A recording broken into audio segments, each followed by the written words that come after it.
The meeting of the Regents of the Texas Tech University System is now called to order. Our first order of business is introductions and recognitions. Before we begin hearing from the Chancellor and our presidents with their introductions and recognitions, I would like to recognize and thank Chancellor Mitchell for his many years of dedicated service to the Texas Tech University System. He has been an incredible leader and visionary who has overseen and led the Texas Tech University System to tremendous growth over the past 8 years. Chancellor Mitchell was celebrated for his service and accomplishments during a retirement reception on October 24th, 2025. He's left a significant impact here. This is Dr. Mitchell's last meeting as Chancellor. Although he is retiring, Dr. Mitchell will continue to serve in various roles as Chancellor Emeritus, so we haven't seen the last of him. But best wishes to you, Chancellor Mitchell, and thank you for everything. Thank you.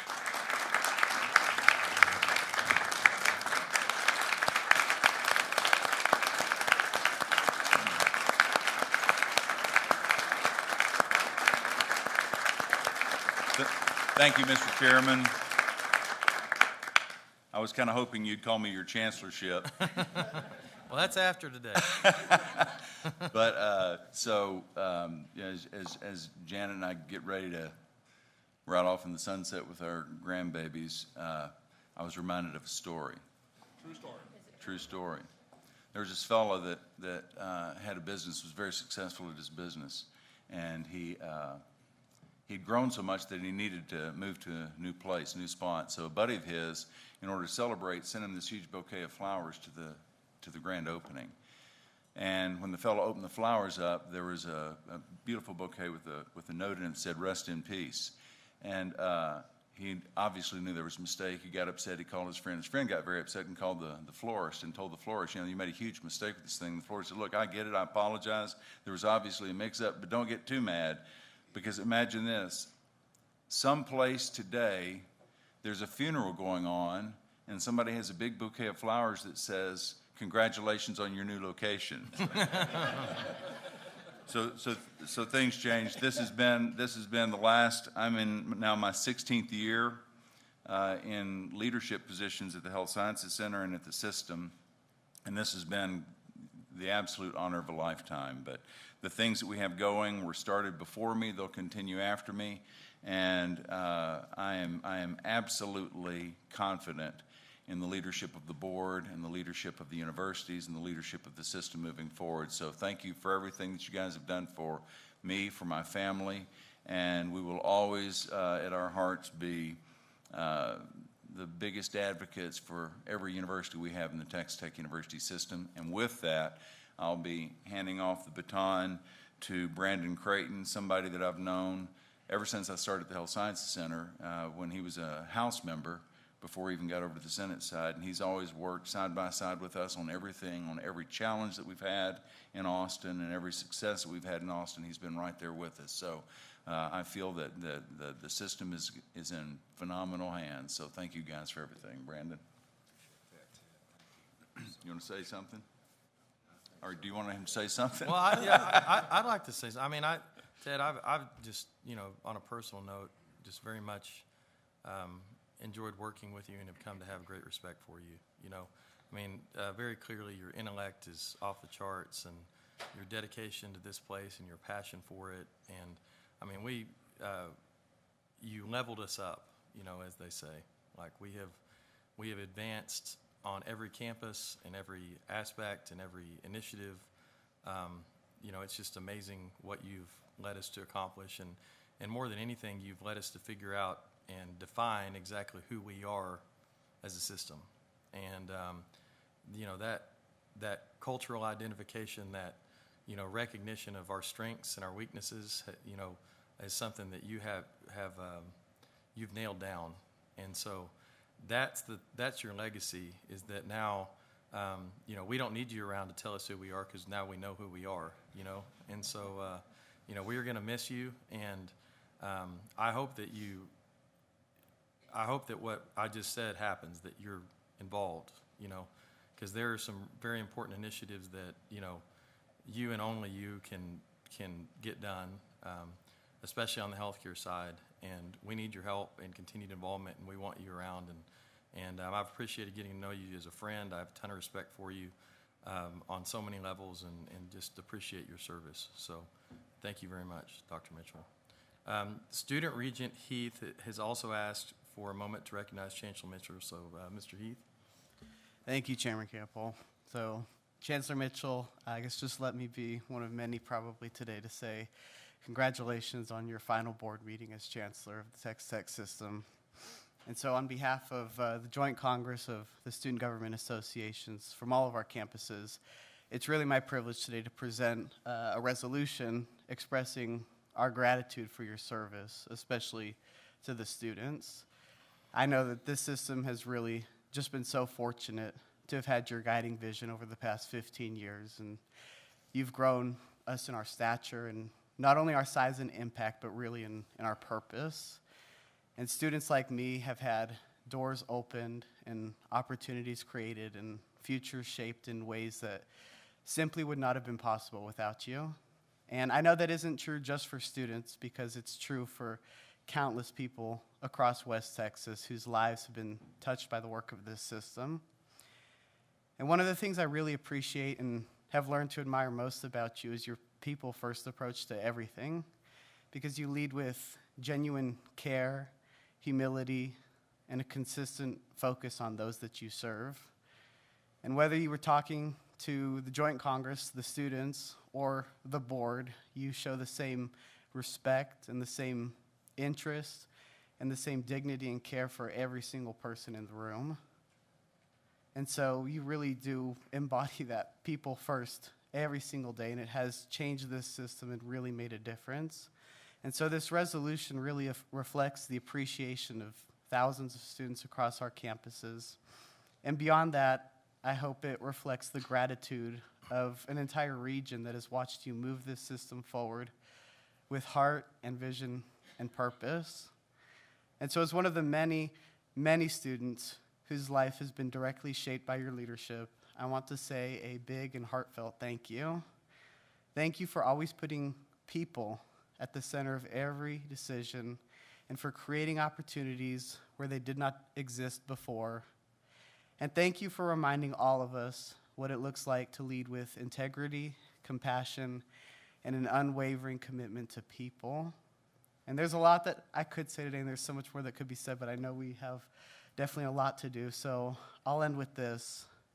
Chancellor Mitchell, because of your service, this system is stronger than ever before, with incredible momentum for the upcoming years. And our students are equipped to step into their own futures with confidence, purpose, and a sense of possibility. And that's really because of your leadership over the last 15 years. And I know as one of many of them, I'm incredibly grateful. And so it's my honor to present this resolution with a deep appreciation for all that you have done for the Texas Tech system. Thank you.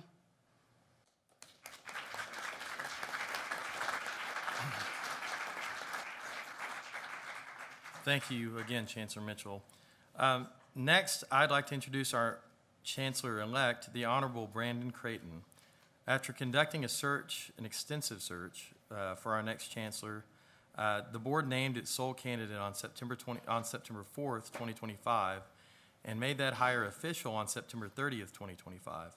Mr. Creighton has an impressive background, including serving as a member of the Texas House of Representatives and the Texas Senate.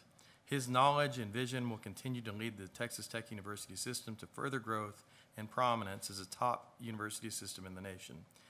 Chancellor-elect Creighton, would you like to make any remarks and/or introductions? Yes, thank you, Chairman Campbell.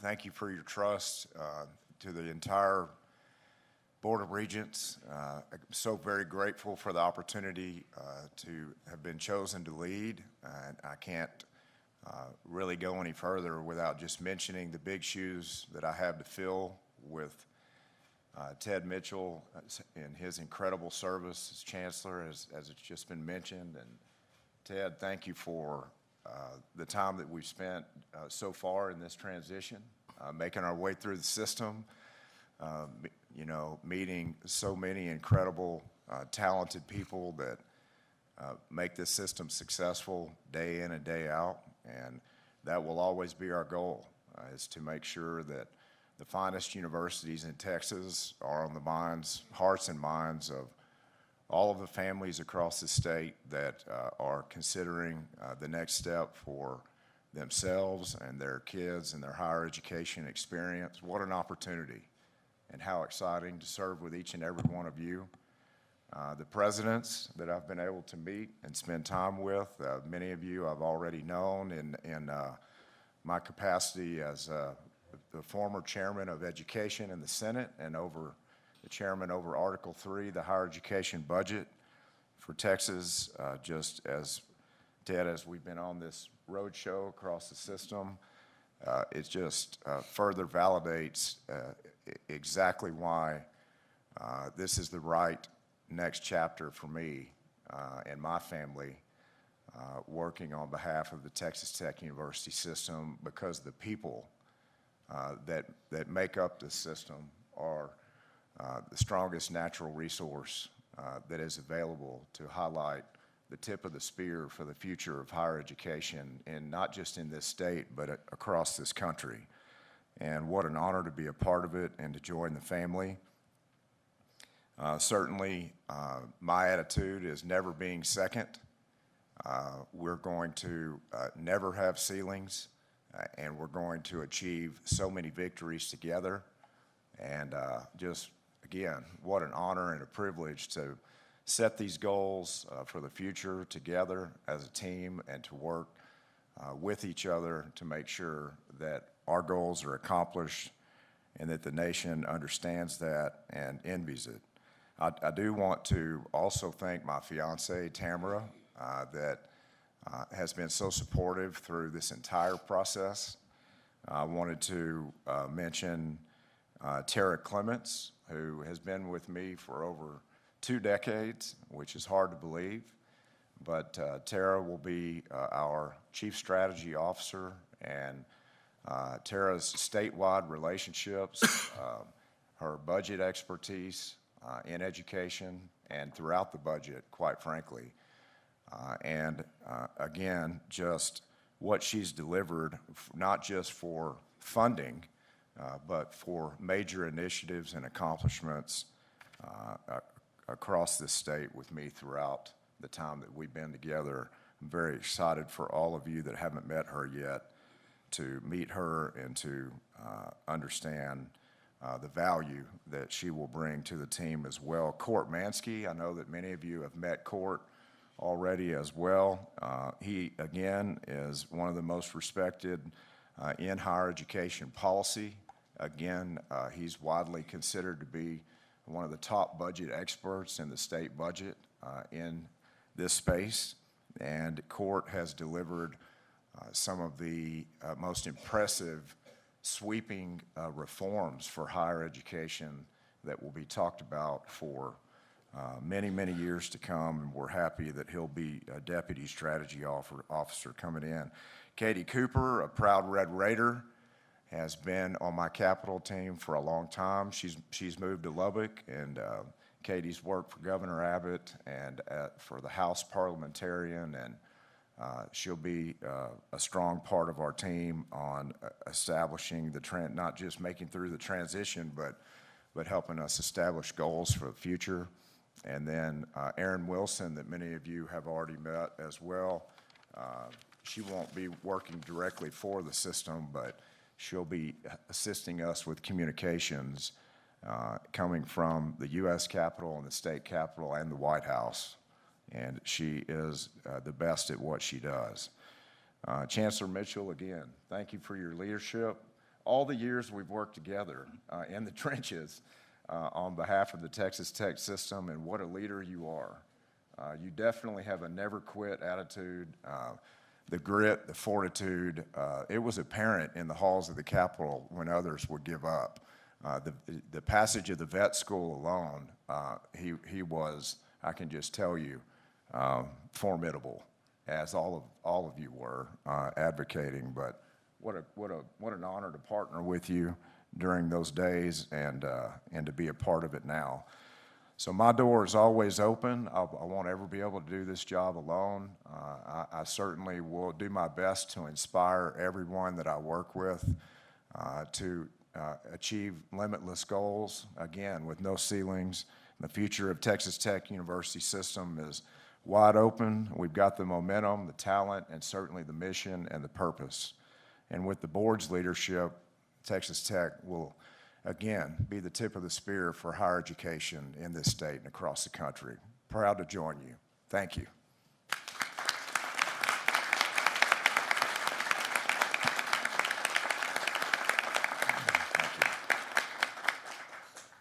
Thank you very much. And we're proud to have you part of the team and part of the family, and look forward to working with you. So Thank you, great Chairman. things ahead. We will now continue with introductions and recognitions from Chancellor Mitchell, President Hawkins, President Haney, President Skuvanek, President Lang, and Mrs. Harkey, who is filling in for Dr. Rice Spearman, who is celebrating the birth of a new grandchild today, and so was unable to attend today's meetings. Chancellor Mitchell, we will start with you. Thank you, Mr. Chairman. I have two recognitions. As you mentioned, Dr. Rice Spearman was unable to make it today. They're with family as they have welcomed their new grandchild. But Dr. Rice Spearman, she's my first recognition, actually, because she was named the Distinguished Odessan of the Year from the Odessa Heritage Foundation. This award recognizes her many professional accomplishments as well as the contributions and honor that it brings to the city of Odessa. This is a distinguished group of awardees, and previous awardees have included President George H.W. Bush, former U.S. Congressman Michael Conaway, and Larry Gatlin of the Gatlin brothers.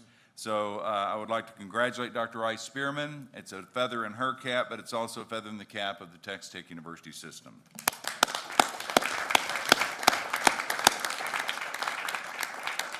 And the only other recognition I have, Mr. Chairman, apparently on this particular day, a lot of really distinguished people have birthdays.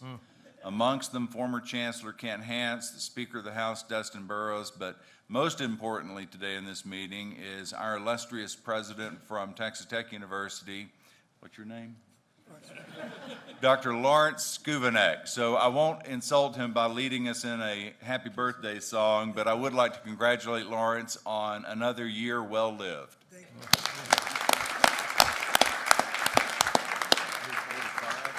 Yeah. That's it, Mr. Chairman. Okay, thank you. Ted, as you join the ranks of Chancellor Emeritus, it's our sincere hope that you become our most involved Chancellor Emeritus in the university. Good luck with that. Thank you. Which might include the reduced involvement of certain others as a part of that. Okay, yeah, there we go. Okay. Yeah. Yeah, Hawkins, okay. Chairman Campbell, members of the board, colleagues, and guests, please allow me the opportunity to highlight a West Texas native, Mr. Rob Janelle, a dedicated public servant whose career spanned the halls of the Texas legislature and the federal bench. Rob Janelle passed away on November 1st, 2025, and leaves behind a legacy of integrity, pragmatism, and unwavering commitment to his region. In the tradition of his family, Rob Janelle was an ardent supporter of the education and loyal advocate for Angelo State. He established the Robert Janelle Scholarship to award scholarships to freshman students from the 4 counties in his legislative district entering the field of education at Angelo State. He also championed the interest of the university and was instrumental in securing funding for the projects such as the Math and Computer Science Building. Rob Janelle stated that his father believed that whatever you could do for your community, you should do because it would be good for everyone. His vision and passion for efficiency in state government prompted him to promote partnerships between the state agencies and the private sector, including one between ASU and the Department of Information Resources. Janelle's life was a testament to the power of public service in shaping communities that included the naming of the Multipurpose Center as a Janelle Center in August 1998, honoring the involvement on the part of the entire Janelle family.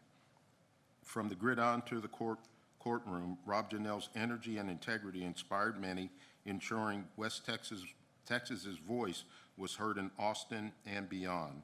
He will be deeply missed, but his contributions will endure for generations. Thank you.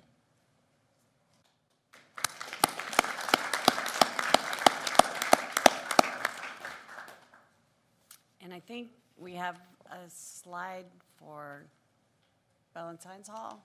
No? Yes.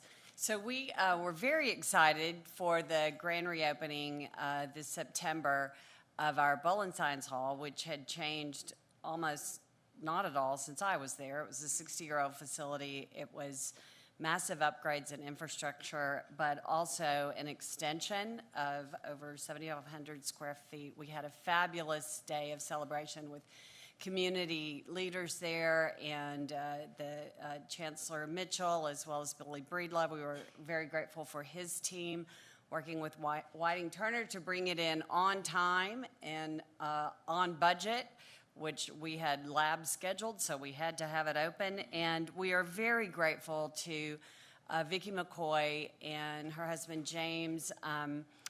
The McCoy Foundation provided an initial $5 million investment, and of course we were very grateful for the state also investing in this building that will provide education for thousands and thousands and thousands of students. And we are also very grateful. The McCoy Foundation has funded an endowed chair for our electrical engineering program. So the McCoys have been just phenomenal partners with us. They also fund landscaping on the campus as well as our tennis courts. So very grateful to Vicki and to James and his legacy.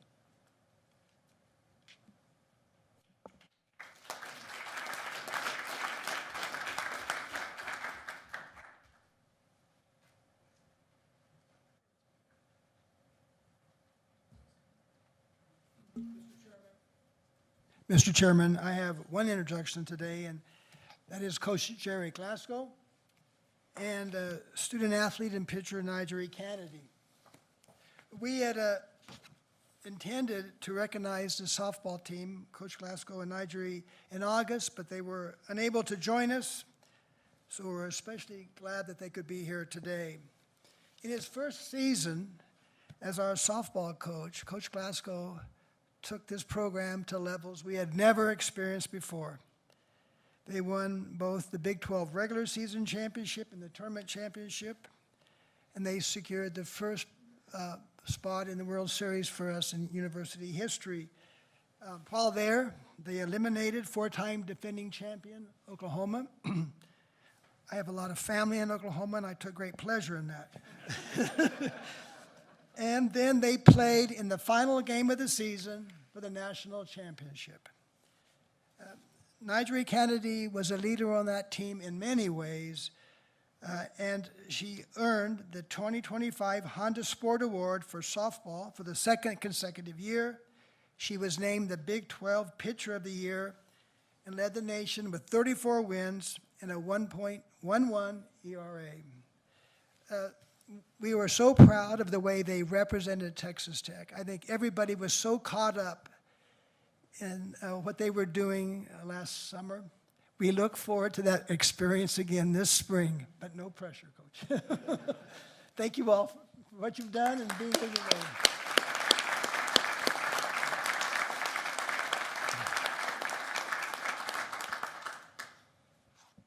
Good morning, Regents. I'm here to make the introductions for the Texas Tech University Health Sciences Center on behalf of Dr. Lori Rice Spearman. As you know, across our 121 county service region, we see and deal with daily the challenges that rural Texans face. This includes limited access to care, workforce shortages, and higher rates of chronic illness. These disparities are especially evident in cancer. And with this disease, diagnosis or delayed diagnosis and limited treatment options are often, they determine the ultimate outcomes for cancer. The HSC has made it our purpose to change that because your zip code shouldn't impact your health. We will be cutting the ribbon on the first comprehensive cancer center west of I-35 in April of 2026. And just 18 months later, our sister institution, Texas Tech University Health Science Center at El Paso, will cut the ribbon on their own comprehensive cancer center. Both of these cancer centers will sit under the umbrella of the Texas Tech University system, and both are powerful examples of how the system is responding to the evolving health needs of the communities that we serve. Together, these two cancer centers will transform cancer care across our region, bringing advanced treatment, research, and hope closer to home for our countless folks in the West Texas region. Today, I'm pleased to introduce two of the Health Sciences Center leaders at the forefront of this work, Dr. Mohammed Al-Rahawan and Cole Johnson. So Dr. Al-Rahawan is, over a decade, is a board-certified pediatric hematologist oncologist and has built a successful pediatric cancer program serving the children in this region. Our local NBC affiliate recently featured his work and the incredible impact he has on the families in our community, and I would like to share that with you. Here's HealthWise with Karen McKay. Nobody wants to hear the words, "it's cancer," especially if the patient is your child.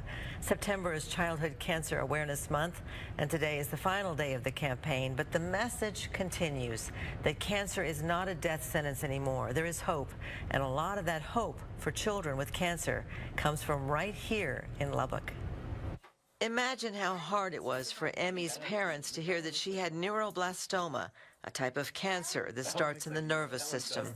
Just prepare for the worst and hope for the best. Mammy got diagnosed that Friday, and we were already starting chemo, everything that Monday. Iriana and Sergio learned that Emmy's cancer was already advanced, stage 4, when it was discovered. Paxton had a little bump behind her ear that was growing. What appeared to be a cyst turned out to be a rare cancer. Rhabdomyosarcoma is a rare muscle cancer. And from there, it was just a flurry of tests and scans to determine, was this the primary site there in her ear, or did it start somewhere else? Dr. Mohammed Al-Rahawan has been in Lubbock for 10 years, treating children with cancer like Emmy and Paxton. And he says it is amazing how far science has come. Because most of the kids make it through therapy. Most of the kids live on to tell their story. It takes a village to do what we do. I mean, claiming credit for curing a patient is beyond what I should do. He's modest about his role as pediatric oncologist and quick to praise the village of cancer fighters, from the surgeons and physicians to the nurses, child life specialists, and social workers. We have a cure rate in some cancers that exceeds 95%. But on average, we have over 85% cure rate in pediatric cancer. And perhaps the secret weapon is what this nationally known cancer researcher has brought to Lubbock, something every parent of a child with cancer learns to appreciate. HSC is part of a national children's oncology group. That means more than 200 oncology groups in the U.S. and beyond are sending cancer samples to Lubbock for study and safekeeping. And we grow them in the laboratory in special culture conditions. So we can use those to understand the cancer biology as well as to develop new drugs. And so they basically last forever. And so once you build up this bank, it keeps growing and it becomes more and more valuable. So deep inside the Texas Tech Health Sciences Center, the Children's Oncology Group is constantly using these samples to look for drugs that will be more effective and less toxic in killing cancer cells that don't respond to the current therapy. Even if you're out in West Texas, you're plugged in with the experts across the world, because we talk to people across the pond in Europe, in Japan, and Asia. And that means a lot to patients like Emmy and Paxton, who are both now cancer-free after months of intensive treatment. It takes a lot of patience to go through this, a lot of faith too. So that's why I encourage the families, when they hear the term childhood cancer, not to consider it the end of the story. It's a chapter for sure, but it's not the end of the story. It is encouraging, isn't it? That is great news and great that it's happening here. That it's here. That's the amazing part, I think, because Dr. Reynolds wrote the protocol for collecting all these cancer samples to bring them here to Lubbock. We're really lucky that we brought him, that Lubbock got him to come here from the Children's Hospital in Los Angeles. So he came from Los Angeles to Lubbock, and we're just so glad he's here. Good, yes. Dr. Al-Rahawan provides care through Covenant Health and University Medical Center. In addition, his clinical practice, he directs our Pediatric Hematology Oncology Fellowship Program, training future physicians to deliver specialized cancer care.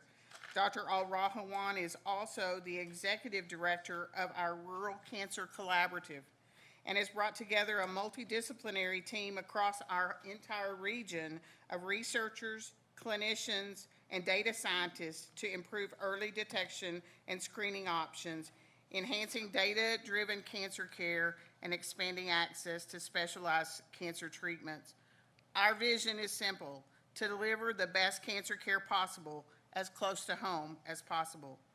Dr. Al-Rahawan, thank you for your leadership in improving the outcomes for our Texans, and thank you for the hope that you provide for families.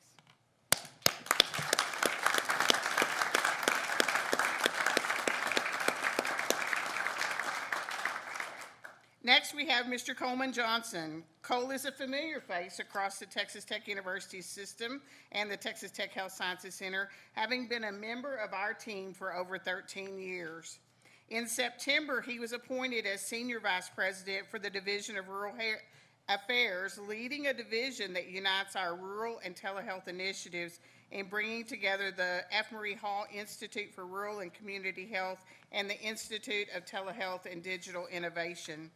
Cole also serves in his spare time as a special advisor to Dr. Rice Spearman and Associate Vice Chancellor for Governmental Relations. Cole excels in identifying opportunities in our rural communities and being able to put all the pieces together to initiate programs. One example of his leadership, he recently launched an unprecedented collaboration with Texas A&M University to deliver primary and mental health care to the Fort Davis community, a region that previously had one physician for nearly 2,000 residents and no access to mental health services. Cole is by far a dedicated focus to expand TTUHSC Rural's reach from 24/7 psychiatry services in rural hospitals and emergency departments to mobile health breast cancer screenings. These efforts show that it's possible when higher education partners with local communities, working side by side to address healthcare needs. Cole, thank you for your team, you and your team, for your incredible work. And this concludes my presentations.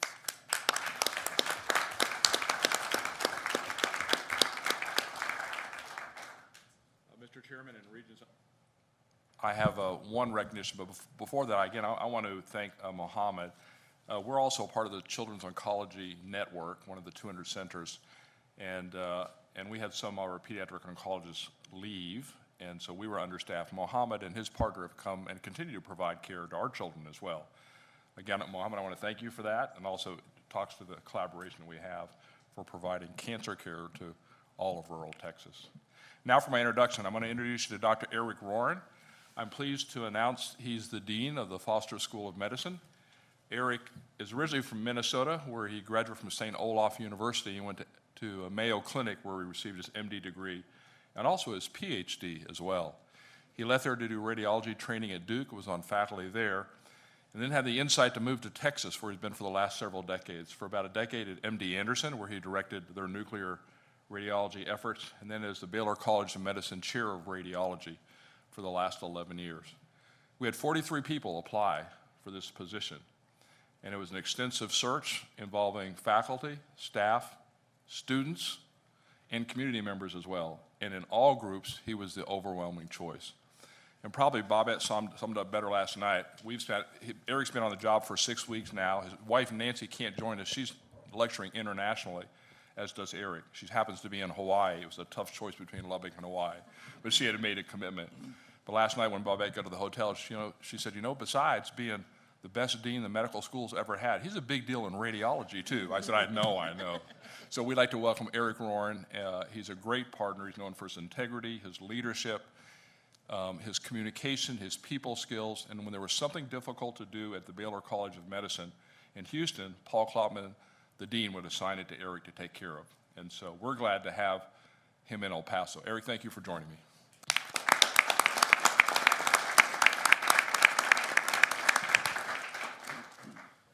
Thank you for all those introductions and recognitions. We will continue to consider items as the committee of the whole, and I would ask Vice Chairman Womble to preside over the committee of the whole. Mr. Womble. Thank you, Mr. Chairman. First item for consideration is for authorization of a resolution honoring the late Robert L. Pfluger. Chairman Campbell, will you please present that item? Yes, sir. As most of you are already aware, last month on October 11th, 2025, former Regent Robert Lee Pfluger passed away. We are very saddened by his passing, but are so proud of the legacy he left behind, not only as a Texas Tech supporter and former Regent, Vice Chairman, and Chairman, but for his lifelong accomplishments and the legacy that he still leaves as we see the accomplishments of his progeny, his children, his grandchildren. As a token of our admiration and thankfulness for Mr. Pfluger's legacy, I move that the Board of Regents authorize a resolution in honor of the late Robert L. Pfluger. The text of that resolution is included in the agenda book. Second. Second. All in favor? Aye. Motion passes. Before asking for a second to allow the motion to be made, I'd like to allow the opportunity for Chancellor Mitchell and, well, I guess we already passed it, but in any event, since it's already done, I would like to ask Chancellor Mitchell and President Hawkins to make any remarks. Mr. Chairman, Regents, when you talk about the Pfluger name around not just the Texas Tech system, but around West Texas, it's a name that means getting things done. There are still the folks in the Pfluger family, and this is epitomized by the recognition today. The folks in the Pfluger family engage. They engage with the communities where they have a presence. They engage with the folks that are going to have an impact for generations to come. You can walk around this campus, you can walk around the city of Austin, you can walk around the Permian Basin, you can go different places, and you'll see the Pfluger name again and again and again. And what's interesting with it is they don't actually ask for a lot of recognition for themselves personally. It just happens as they do it. They're still, the Pfluger family is still heavily engaged at the local level in communities around West Texas, at the state level, and at the national level, with Congressman August Pfluger serving his community in Washington, D.C. So this to me, this recognition epitomizes what can happen, not just in West Texas, but from West Texas. Thank you. Absolutely. Mr. Chairman, the Pfluger legacy, particularly Robert Pfluger's legacy, is at Angelo State and continues through the scholarship, the Robert Pfluger Scholarship Endowment, and a professorship which reflects his and his wife's, Susan's, belief in the power of education to change lives. And through these endowments, future generations of ASU students and faculty now can pursue their dreams just as he did. His life reminds us of the profound difference one person can make through hard work, integrity, and service. Robert Pfluger was a man whose vision strengthened the Texas Tech University system, and his generosity uplifted Angelo State University. And on behalf of the students, faculty, and staff, we respectfully thank and celebrate his lifetime of service, leadership, and lasting contributions. His legacy speaks volumes through the people and institutions he influenced, especially his family. Thank you very much. Thank you very much for those remarks. Following today's meeting, a framed copy of the resolution will be presented to the family of Mr. Pfluger. Mr. Womble, please continue with the committee of the whole items. Thank you, Mr. Chairman. The next item for consideration is the approval of the consent agenda, which contains items A through O as listed on pages 1 through 40 of the agenda book, and the information agenda as listed on pages 41 through 56. Is there any discussion of the items in either the consent or information agendas? As a reminder, if there's an item that you would like discussed in further detail or voted on separately from the consent agenda, you may request that that item be moved to the committee of the whole agenda. Hearing no discussion, Mr. Chairman, I move that the board approve the consent agenda and acknowledge its review of the information agenda. And I second the motion. All in favor? Aye. Opposed? The motion passes. Mr. Womble. Mr. Chairman, this concludes the items to be considered by the committee of the whole at this time. Thank you, Regent Womble. The next order of business is approval of the minutes. Is there a motion to approve the minutes of the board meetings held on August 14th and 15th, August 2025, August 21st, 2025, August 25th, 2025, August 30th, 2025, September 4th, 2025, and September 30th, 2025? So moved. Second. All in favor? Aye. Opposed? The motion passes. Kano, please present the schedule of upcoming board meetings. Yes, Mr. Chairman. In the agenda book on page 12, the schedule for 2026 is listed. Of note, I would point out the February board meeting will be a roadshow board meeting, and that will be done in Dallas. Right now, we have it as a 2-day meeting, schedule permitting. That might be moved to a 1-day meeting, but that's going to be the one meeting that's a little bit different. We did not do a roadshow meeting this year with the legislature meeting, but we're going back to that cycle, and we'll be on the HSC Dallas campus in February. Okay, thank you, Kano. The meeting of the Board of Regents will now recess in order to conduct committee meetings. The meeting of the board will reconvene upon adjournment of the last committee meeting of the day. We will now continue with committee meetings, which will take place sequentially. All regents serve as voting members on every committee, and each committee has its own chair and vice chair.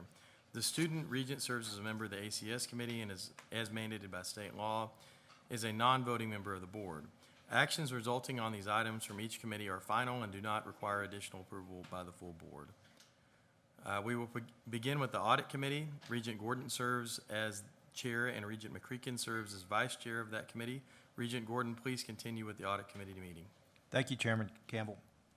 The audit committee is hereby called to order. The first item is I would like to entertain a motion to approve the minutes of the meeting held on August 14th, 2025. So moved. Is there a second? Second. All in favor? Aye. Any opposed? Motion passes.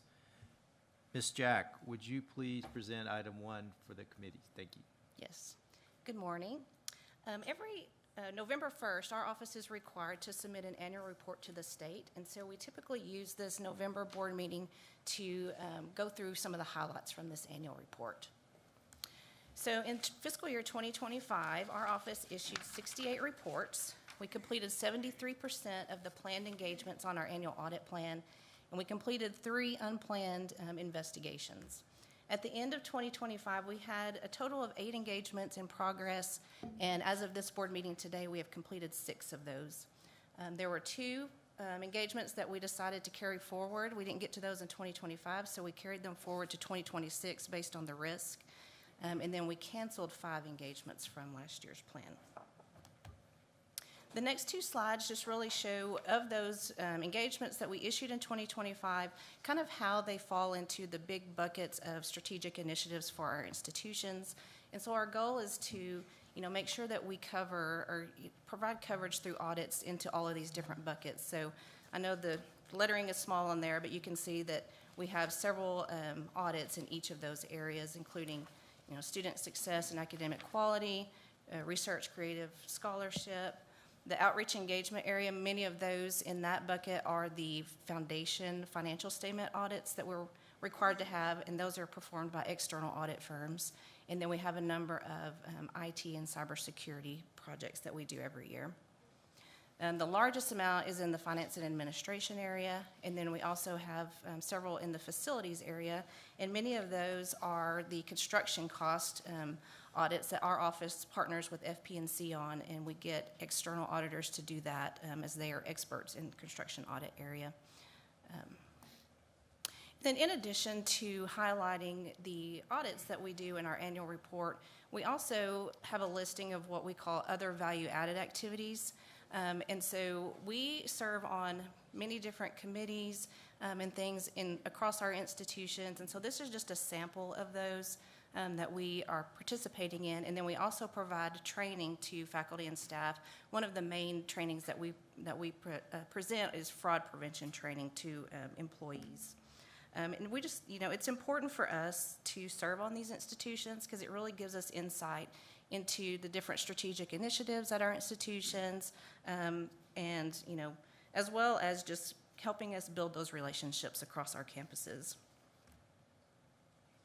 And then in addition to those internal committees and things that we're involved in, we're also very involved in the profession of internal audit. And so this lists some of the national and state and local associations that our members serve in, and I've listed some of the positions just in the past year that our members have served in these chapters. And so you can see, we've had secretaries, treasurers, past presidents, presidents, vice presidents. So our office is really involved in our profession, and so I'm proud of the commitment that our office has in this. And we're also able to get a lot of our professional education by being a part of these different associations. And then the last bullet is external quality assurance reviews. In the past year, we had a couple of our members who participated in external quality assurance reviews at other institutions of higher education across the country. And then this last slide is not related to our annual report, but it's more looking at our current year and the performance measures that we have. We're very focused on continuous improvement and the quality of our work, and so for 20 plus years we've had a set of performance measures that we track during the year. And so these are the ones for this year, and we will report annually on kind of how we do on these to the board. And so our first goal is to complete engagements outlined in the annual audit plan, and the measure there is complete 70% of the required and risk-based engagements. And you may wonder, well, why 70%? And this is something that we've kind of tracked over the years. The number of projects that we put on our plan is based on several assumptions and estimates. And so if we have, more unplanned kind of investigations and things like that, or if we have staff turnover or extended medical leave for our staff, then that's less time we can spend on these risk-based and planned engagements. And so that's why we've gone with the 70%. And over the past 5 years, we've completed on average 74% of these planned engagements, so we feel like the 70% is a realistic goal. The second one is to achieve superior client satisfaction. We send client evaluations out after we complete projects, and so we have two measures that we track here. The first is to receive an overall average of 3.5 or better on a 4-point scale. And then the second one is specific to that our clients are made aware of all issues before receiving the draft report. And this is because we don't want there to be any surprises when clients receive that draft report. The third goal is related to engagement deadlines, and we have a number that we track, but we really key on the draft report issuance date. And so that's the one that is shown here because, the result of our work is a report, and so that's why we key on the draft issue date and making sure we meet that date. And then the last goal is to complete required continuing professional education hours, and we have a minimum of 40 hours that we want every auditor in our office to get every year, and this just ensures that we're in compliance with our professional standards and our licensing and certification requirements. And then as a final note, I just wanted to say thank you. Regent Gordon let me know that our OAS audit charter, which is in Regents Rule Chapter 7, has been reviewed, revised, and approved. And so I thank you for your time and consideration on that, and especially Regent Gordon for leading that process. And that concludes my report. I think, just one clarification, I think the charter will be approved in this session. The rules got approved, but the charter, we still have to, the regents themselves have to approve that, but we expect that to happen. But thank you for your help in getting those done. Thank you. Just so you know, everybody, we had a lot of input from the audit staff to help get these rules finished across the goal line. Thank you. Thank you. Okay, thank you very much. Next to meet is the Facilities Committee. Regent Acosta serves as the chair and Regent Cash serves as the vice chair of that committee.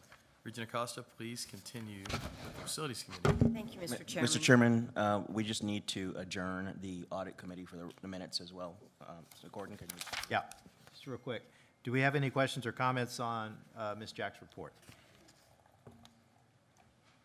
That concludes the committee meeting, Chairman. Thank you. Okay, thank you. Appreciate it.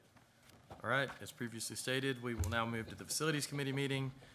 Regent Acosta is the chair, Cash is the vice chair of that committee. Get after it, guys. Thank you, Mr. Chairman. The Facilities Committee is now called to order. I would entertain a motion to approve the minutes of the meeting held on August 14th, 2025. Motion approved. Is there a second? Second. All those in favor? Aye. Any opposed? Motion carries. Mr. Breedlove, good morning. Please begin with item number 1. Good morning, Madam Chair. So item number 1 is at Texas Tech to approve the expenditure of the Texas Tech Semiconductor Clean Room Project for construction manager at risk pre-con services. In August, we had a consent item where this board approved the design to get started. Now we're seeking your approval to put a contractor on to start some of our pre-construction services. This is located in the northeast corner of the engineering key. This building was built in 1961, and you can see there it's about 21,000 gross square feet for the entire building. We're capturing this 6,700 square foot area here to put the semiconductor clean room in there. So a few pictures of what it looks like now. They've had some minor renovations throughout the year and cleaned up most of the abatement in that area. But it's going to be a great spot for us there. So there's a proposed floor plan. I'm not going to get into too many details about what each individual room looks like. I'll explain that here in just a little bit. So the scope of services is to award a construction manager at risk for pre-con, and his pre-con services will be for project evaluation, site analysis, constructability review, value engineering, scheduling, cost control, and start developing a guaranteed maximum price. So the project overview is to renovate 6,700 square feet in that building for a state-of-the-art semiconductor clean room facility. The clean room will be designed to meet the stringent environmental controls necessary for semiconductor fabrication, micro nano device prototyping, other sensitive research applications in nanotechnology and material science, demolition of the existing interior finishes, minor asbestos abatement, and all the systems within the affected suite. Installation of the new mechanical, electrical, and plumbing, it's very intense for this type of project, and also to bring that up to a standard of ISO between 5 and 8, and just for clarification, the cleanest ISO space is a 1, and the maximum is a 9, so we're going to be falling right in between that. And then the other support spaces, including gowning areas, utility chases, control rooms, and other essential service areas. So the budget's looking like this. For the pre-con services, the additional request is for $21,381 to bring us to a $2.3 million revised budget. The recommendation, Madam Chair, this morning is to approve the expenditures of the $21,000 for a total of the $2.3 million for Texas Tech Semiconductor Clean Room Project. The anticipated budget's $24 million. Award a CM at risk agreement, authorized pre-con, and the total project budget, which includes a previously approved $2.27, will be funded through the revenue finance system, repaid with a grant from the Texas Semiconductor Innovation Fund. That's out of the governor's office, higher education funds and institutional funds, and the TUF for equipment. That's the recommendation. Is there a motion to approve item number 1? So moved. Is there a second? All those in favor? Aye. Any opposed? Motion carries. Mr. Breedlove, please continue with item number 2. Yes, ma'am. I wanted to talk about 2 projects, some milestones that we hit in our facilities report. And one of them is we had a groundbreaking ceremony in El Paso for the Clinical Sciences Building and the Comprehensive Cancer Center. So I'm not sure how many pictures were taken for people turning dirt. I think there was 12 or 14 different groups that did that.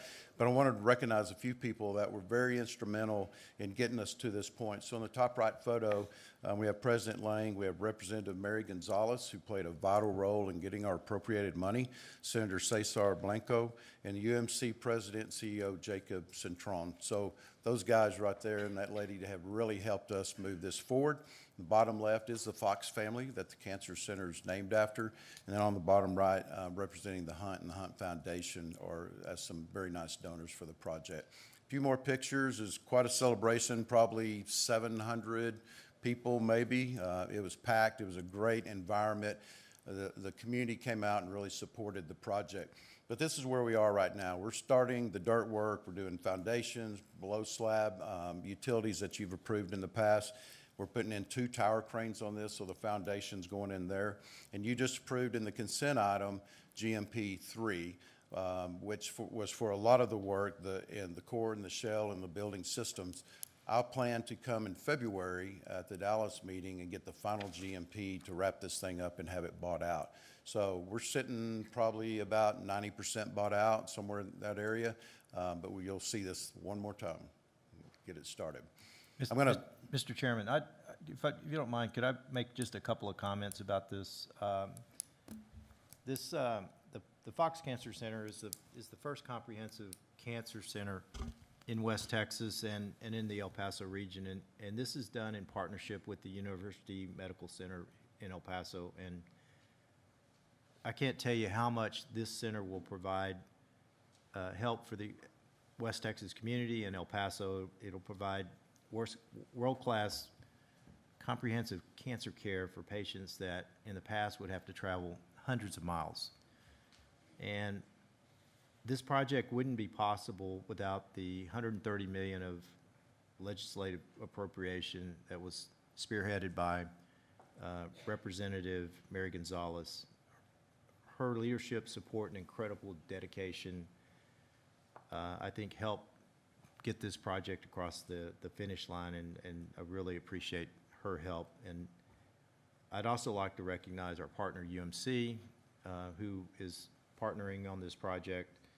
And finally, there's been overwhelming community support for this project. The Fox family gave $25 million, GECU $10 million, Paso del Norte $5 million. And finally, I'd like to just recognize President Rick Lang. Without Dr. Lane's involvement and dedication and work and late nights, this wouldn't happen. And I just want to recognize Rick for everything you've been doing on this project. This is a game changer for El Paso. Sorry to interrupt your thank you. Your presentation, but I just wanted to. I got a chance to go to the groundbreaking, and I've been to a number of them, but I don't think I've ever been to one that had the outpouring of community at that event. It was very, very special. And so I think you told me that 1 in 3 people in the greater El Paso area have or will have cancer. And so having this center is going to be fantastic for that region. And again, another special thanks to Mary Gonzalez for all of the work that she did to make it happen. So great job. And if I might add that as well, first of all, thank you for your support as the entire board. Thank you for coming. It meant a lot to show that you all support what's going on in El Paso. And you got to experience the energy and the involvement of the community. And as Regent Gordon mentioned, the community philanthropic support and also the $5 million the Hunt family gave represented there. Again, Mary Gonzalez spearheaded this, and Dr. Gonzalez was instrumental in getting the money. Our partner UMC, Jacob Cintron, could not be any better. And my commitment to them is that we will partner with them to operationalize this, to provide the best care. I'll need your support in the spring when we talk about what the specifics are. But make no doubt about it, it's really the community that everybody is involved in getting. So thank you for your support, and I want to thank Dr. Mary Gonzalez and Jacob Cintron for helping us with this. Thank you. Thank you. Okay, moving on. I'm gonna follow President Haney on the Bowling Hall and show you a few more pictures here. And one of the things about, this building was built in 1966, and it was a very difficult construction project, just the way we had to scope it out and how we managed the schedule. But we had a great opportunity to come in, add some branding, really refurbish the space. You can see Vicki McCoy actually cutting the ribbon in the bottom right picture, so that was very special for the McCoy College of Science and Mathematics and Engineering. But really the top slide where you got President Haney and Christina Butts and your chancellorship that was there for the ribbon cut. So it was a great turnout. The public art piece on the left-hand side is from a gentleman out of New York City, and it replicates the weather that's outside. So if it's raining, it looks like it's raining on the glass there too. And it's really a cool piece that we got to put in there, and everybody's enjoying that. But a few more pictures of that. But Madam Chair, that's my report, unless somebody has any questions or comments. Great. Are there any other questions? I really want to comment also, President Lang and Ted, our Chancellor. What an amazing job just managing all of the requests that we had down in Austin and the help that we continue to get. So I'm just really proud of the Health Sciences Center and what y'all are doing, and proud to be a part of watching this cancer center come to life. So thank you. Thank you. If there aren't any other questions, Mr. Chairman, the committee is adjourned. Thank you, Regent Acosta. Next up is the Finance and Investments Committee. Regent Culp serves as chair, and Regent Gordon serves as vice chair of that committee. Mr. Culp, please continue with the Finance and Investments Committee.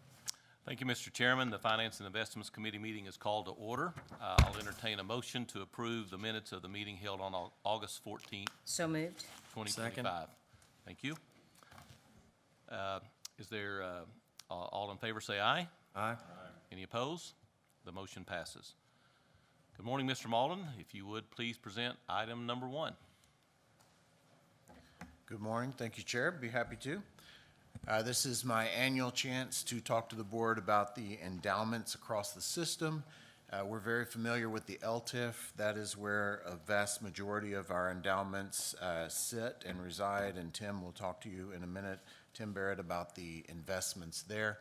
But we do have endowments that benefit the system that are not in the LTIF, and I'll talk a little bit about that in just a second. As a reminder, and I love this process because it involves so many different departments, and yet it works really, really well. As you know, each component has their own institutional advancement department that manages relationships with donors, identifies them, works with collecting, soliciting the donations that may form an endowment. They work with Patrick Kramer's team here at the system office to make sure that is documented well, keeps us on the right side of the law. They also process those donations. They generate the year-end reports for the donors so that they can understand how their money is performing and how much good is being generated out of that. And then it is handed off to the CFO division and 2 different parts there. Tim Barrett's team in Austin manages the investments for that to make sure that we are generating more than, at a minimum, the 4.5% distribution that we have. And they provide, of course, quarterly updates to you on that performance. There's also another arm of the CFO division that processes the quarterly distributions to get that money to the university so they can spend that well.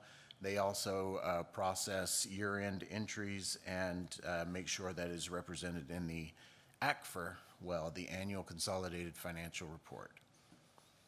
As far as our endowments system-wide, you can see here there's tremendous growth, and we had great growth prior to the formation of the TUF, but you can see that there's a huge jump from 2023 to 2024, and that is mostly represented by the creation of the TUF. The TUF money, as a reminder, is not held in our LTIF. That is managed by the State Comptroller's Office, but we are able to report our portion of the TUF and our endowment totals. So when we report to NACUBO, when we report to the board, that is included in the total there. Strong growth there. As far as endowments by components, you can see that we've got a strong 3-year trend there. And as expected, TTU represents 73% of the total of endowments. And again, TUF is strictly for Texas Tech University, so that big jump from 2023 to 2024 is represented for Texas Tech University. Here's what I was talking about a minute ago. We have this category called funds held in trust. These are endowments that are dedicated to the benefit of the system and/or a component of the system, but they are not in the LTIF. And this happens to be the biggest category now because the TUF is part of that. So if you take the TUF out of there, this category is about 13% of the total. But with it in there, it's the vast majority as represented by the blue piece of the pie. And you can see we have endowments from the foundations, we have endowments from the universities. There's a number of different categories, but they all work together for the benefit of the system and its components. And lastly, just an update, just so you're aware of what that money's going towards. And again, the TUF dominates the conversation because it's all strictly related to research. Without that, scholarships and fellowships would be the largest category that this money goes to support. But research is 41% because of the TUF. And unless there are any questions, I will hand this over to Tim Barrett to talk about investment performance. Thank you, Mr. Malden. Any questions for Mr. Malden? If not, thank you. Mr. Barrett, please continue with item number 2. Thank you, sir. Let's start with the long-term performance of the plan. If you go out over a long period of time, 10 years, the LTIF's kind of delivered around a 7.8% return, more than exceeding kind of the CPI plus 5. Over the 7 years, 7.6. As you get down 5 years and in, if you guys remember about 5 years ago, we changed the strategy in the fund to be more consistent, not swing for the fences, and deliver more consistently. That was set originally at the 60-40 plus 100. Now it's 65-35 plus 100. And you can see that the consistency's really improved over the last 5 years, kind of running between 9 to 10%. So what's really driving it? If any of you are following the markets whatsoever, it's the public equity markets. I mean, they've been on a tear for 3 years. If you put money in public equities, unless you put it in small cap or value, you've probably killed it. Our portfolio has done incredibly well over that period in the public equity space, which is what's driving the growth return. What's dragging it down, and I'll talk to you in a minute about, is private equity and real assets, but we're starting to see some change there. In stable value, Mike on my credit team and Clint Huff on the hedge fund team have done an incredible job. If you go across that stable value line and look at it for the 1 year, it's 7.8 versus 3.5, doubling the return, pretty much the same on the 3 year, and just incredible over the 5 year. Most of that was guys avoiding interest rates, right? So they were in credit strategies, interest rates went up, we avoided that.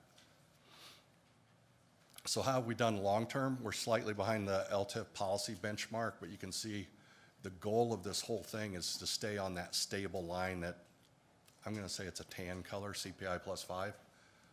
And you can see over time, we stick with that. We either bounce a little above, a little below, but we keep up with it, and that's the goal. I love this slide, and you guys probably heard me say this before, but this is a culmination of some of the stuff James just talked about, which is the symbiotic relationship between us and institutional advancement. Patrick and his team do a great job raising money. This is all shown on here, right? You can see how much money has come in from additions, $1.46 billion. So kudos to everybody in this room and the team that does that. Investments has kind of returned about 1.5, I believe that says. And the line I'm most proud of right now is the black line. So if you look on the right-hand side and look at that black bar, for the first time, because this gets updated every August, we get to say we've distributed over $1 billion. That's a big number, and you guys should be proud. And it's not just me, but it's a whole group of people that built this long before I was here in 1996. So kudos to all of you. So let's jump back into the LTIF just really quickly. I'm going to take you to the public equity line, which is about 3 lines down. It's bolded there. You can see what I was talking about. You're talking about 17% on the year to date, around 17 on the 1 year, 20%, 14.5 over 5. That's been doing really well. Portable Alpha below that is outperforming that. Active managed below that are outperforming. So the public equity portfolio is in great shape. Private real assets and private equity are struggling. We're starting to see private equity turn. It's kind of popped about 5%. We're seeing venture capital move. We've made a fairly substantial investment in energy, and we think that's going to be a good move going forward, as well as we're making a new investment in real estate. We think we're getting to the time where real estate's going to start looking attractive. Even venture capital, we're starting to see some write-ups in that space, so we're super positive on the go forward. Hedge funds have had an absolutely phenomenal year. If you look at the Alpha Pool net line, you're talking 16% year to date. Debt has also done really well, between 7 and 8% over the last 1 and 3 year periods. Those are fantastic returns on the debt side. So now we're going to switch gears. You guys know that we manage the LTIF, but we also, at the Office of Investment, participate in managing part of CSIP.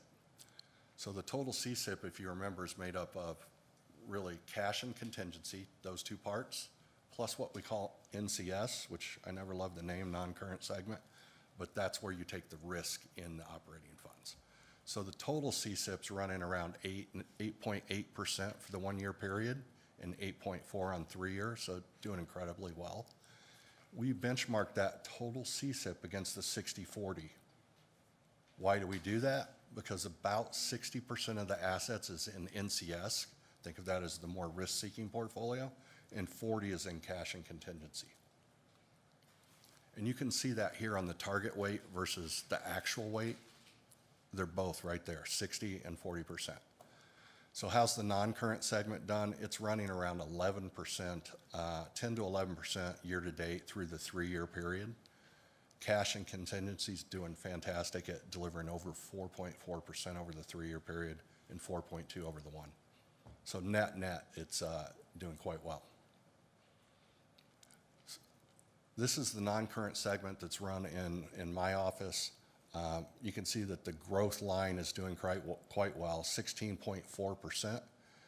In public equity, that is doing really well. We have a little bit in private equity, but we just made our first investment, and so that there's no returns there.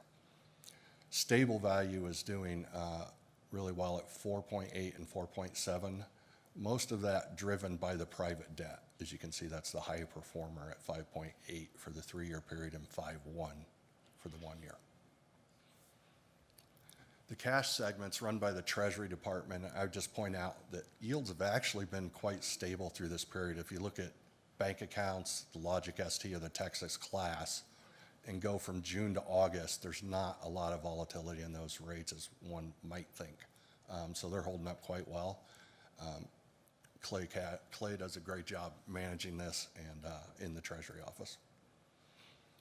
Now, where more of the money is in the cash and contingency segment is here. This is where your agency, municipal, and treasuries are.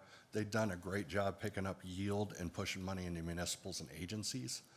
And you can see this is a buy and hold portfolio, so you got to go to the far right-hand side, and that's really what you're going to get in yield if you hold these to maturity, which is what the team does. That's the end of the presentation. I'd be happy to take any questions or dig in deeper. Thank you, Tim. You mentioned the incredible run public equity's been on the last 3 years. Looking into your crystal ball with the research that you've done, do you feel like it's going to continue for a few more years? We think it's going to hit a bubble. What's your thoughts? Well, those are loaded questions. I think that you're going to see it keep going for a while longer. I think the AI craze is definitely a bubble. But how long that runs is hard to say. It's tough to look at the amount of money people are putting out and say they're going to create revenue in any short period of time to offset that. So I think there's problems there. But if you look at other parts of the market, they look great. like the trend into healthcare right now looks really good. AI in the healthcare looks really good. If we get the tariff thing settled down just a little bit, and we can get the Fed, which that's a little bit of a problem today because the Fed's kind of going backwards on rates, but if we get the Fed to drop rates a couple more times, I think you're going to see risk assets continue, and especially on the private side, you'll see a pop because private equity is more levered to those rates, and you'll see a lot more movement there. So I would stay invested. If you see a dip at 10 to 15, I would be a buyer. Okay, thank you. Other questions for Mr. Barrett? And I still like gold. Okay, thanks, Tim, for that report. Mr. Chairman, that concludes the meeting of the Finance and Investments Committee. Thank you, Regent Culp. Our last committee to meet today is the Academic, Clinical, and Student Affairs Committee. Regent Sweat serves as chair, and Regent Sinclair serves as vice chair of that committee. Regent Sweat, please continue with the ACS committee meeting. The Academic, Clinical, and Student Affairs Committee is called to order. I move to approve the minutes of the meeting held on August 14th, 2025. Is there a second? Second. All those in favor? Aye. Opposed? The motion passes. Dr. Hendrick, please begin with item 1. Thank you, Regent Sweat. President recommends and Chancellor concurs that the board approve a new degree program, Bachelor of Arts degree of the major in Religious Studies. This program will be offered 100% online with some hybrid course delivery options and housed in the College of Arts and Sciences. Review of the existing programs indicates there are 4 public research institutions in the state with such programs, but none of these offer the degree online. Enrollment and budget information is in your materials. Your approval will authorize me to submit this program to the Texas Higher Education Coordinating Board and the Southern Association of Colleges and Schools for certification and acknowledgement of a new degree program. Are there any questions or comments? Hearing none, I move to approve the item as presented. I'll second. All those in favor? Aye. Opposed? The motion passes. Dr. Hendrick, please continue with item 2. President recommends, Chancellor concurs that the board approve a new degree program, the Bachelor of Science with a major in Aerospace Engineering. This program will be offered face-to-face on the Lubbock campus and housed within the Whitaker College of Engineering. The program will equip students with the knowledge and skills necessary to meet the challenges of new space renaissance and a flourishing civilian and defense aerospace industry. Review of existing programs in Texas finds 4 other universities with a BS degree in aerospace engineering, but the emphasis on the private sector is a distinguishing feature of our degree. You have the budget and enrollment information in your packets, and your approval will authorize me to submit this program to the coordinating board and to SAC-COC. Are there any questions or comments? All right, I move to approve the item as presented. Is there a second? All those in favor? Aye. Opposed? Motion passes. Dr. Hendrick, please continue with item 3. Thank you. President recommends and the Chancellor concurs that the Board of Regents approve a new degree program, a Bachelor of Science degree with a major in mechanical engineering. This is the second of 3 engineering technology programs we have bringing to the board and is part of our strategic enrollment planning process that we identified as a priority. This program will equip students with the knowledge and skills to design, manage, and execute manufacturing projects effectively with a hands-on emphasis, provide an option for students for whom the traditional mechanical engineering degree is not the best option. There are 4 other universities offering a degree in mechanical engineering in the technology in the state of Texas. You have the budget enrollment information, and your approval will again allow me to submit this to the coordinating board and SAC-COC for approval. Are there any questions or comments? I move to approve the item as presented. Second. All those in favor? Aye. Opposed? The motion passes. Dr. Hendrick, please present item 4. Thank you. The President recommends and Chancellor concurs that the board approve the conferral of an honorary Doctor of Business Administration degree. Advance notice was provided to the board as required by the Regents' rules. In accordance with those rules, the name of the nominee will not be disclosed publicly. Upon approval, and as a courtesy, the recipient will be informed of the award prior to a public announcement. Any questions or comments? I move to approve the item as presented. Second. All those in favor? Aye. Opposed? The motion passes. Thank you, Thank Dr. you. Kendrick. Mr. Chairman, this concludes the meeting of the Academic, Clinical, and Student Affairs Committee. Thank you, Regent Sweat, and thank you, everyone. That concludes the business to be handled by our committees. The meeting of the board of the Texas Tech, the meeting of the Board of the Regents of the Texas Tech University System is now called to order. The board will now convene in executive session as also authorized by sections 551.071 through 074 and 076 of the Texas Government Code. A note on timing, we do not anticipate taking any open session action following executive session today, so staff is free to go for the day. Thank you very much.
The board will now reconvene into open session and continue to meet as a committee of the whole and a meeting of the board.